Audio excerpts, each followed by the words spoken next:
যে বর্বর পাকিস্তানি হামলাকারীরা আমার 30 লক্ষ লোককে প্রায় হত্যা করেছে। বেশি হবে, কম না, 30 লক্ষের প্রায় 2.5 কোটি 3 কোটি ঘর বাড়ি জ্বালিয়ে দিয়েছে। আমার খাদ্য যে গুদাম ছিল সেগুলো ধ্বংস করেছে। আমার রাস্তাঘাট রেলওয়েকে ধ্বংস করেছে।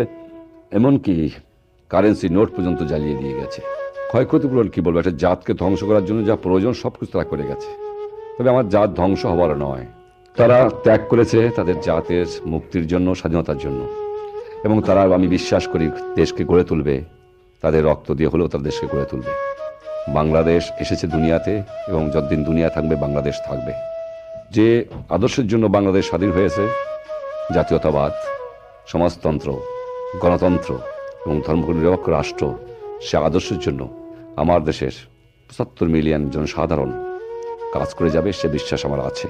আমি সাহায্যের প্রয়োজন আছে দুনিয়ার কাছ থেকে, কিন্তু এমন সাহায্য চাই না যার দ্বারা আমার স্বাধীনতার উপর হস্তক্ষেপ করতে পারে। আমার দেশের মানুষের স্বাধীনতা আমি বিক্রি করে কোনো সাহায্য কারোর কাছ থেকে চাই না। আমরা স্বাধীনতা পাওয়ার সঙ্গে সঙ্গে আমাদের মিত্র রাষ্ট্র ভারতবর্ষ আমাদের যথেষ্ট সাহায্য দিয়েছেন। জানি তাদের অসুবিধা আছে, থাকলেও যখন আমার দেশের 10 মিলিয়ন জনসাধারণ, প্রায় 1 কোটির উপরে লোক ভারতবর্ষে স্থান নিয়েছিল, তখন সে দেশের লোক, তাদের সরকার, বিশেষ করে শ্রীমতী গান্ধী, ভারতের প্রধানমন্ত্রী, যেভাবে আমার লোকের দেখাশোনা করেছেন এবং তাদের মুখের গ্রাস ভাগ করে আমাদের শেখাইয়াছেন, সেজন্য আমি চিরকৃতজ্ঞ। এখনও তার সরকার আমাকে সাহায্য করছেন, আশা করি ভবিষ্যতেও করবেন। এছাড়া রাশিয়ার জনসাধারণ আমাকে সাহায্য করছে, তার সরকার সাহায্য করছে। এছাড়া আমি বিশ্বাস করি যে সত্যিকারের মনুষ্যত্ব যাদের মধ্যে আছে তারা নিশ্চয়ই এগিয়ে আসবে আমার মানুষকে সাহায্য করার জন্য। আমি হতাশ হই নাই, এইটুকু বলতে পারি। সম্পদ আছে, বাংলাদেশের মানুষ আছে, বাংলাদেশের উর্বর জমি আছে।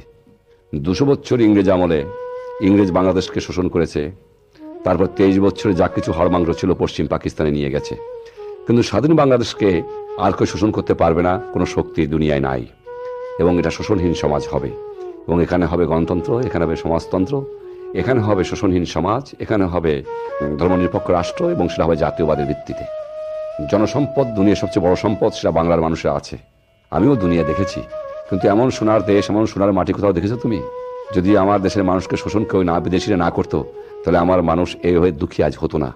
যদি শোষণ বন্ধ করে দেবার পারি, অদূর ভবিষ্যতে আমার বাংলাদেশ সোনার বাংলা হবে। জয় বাংলা।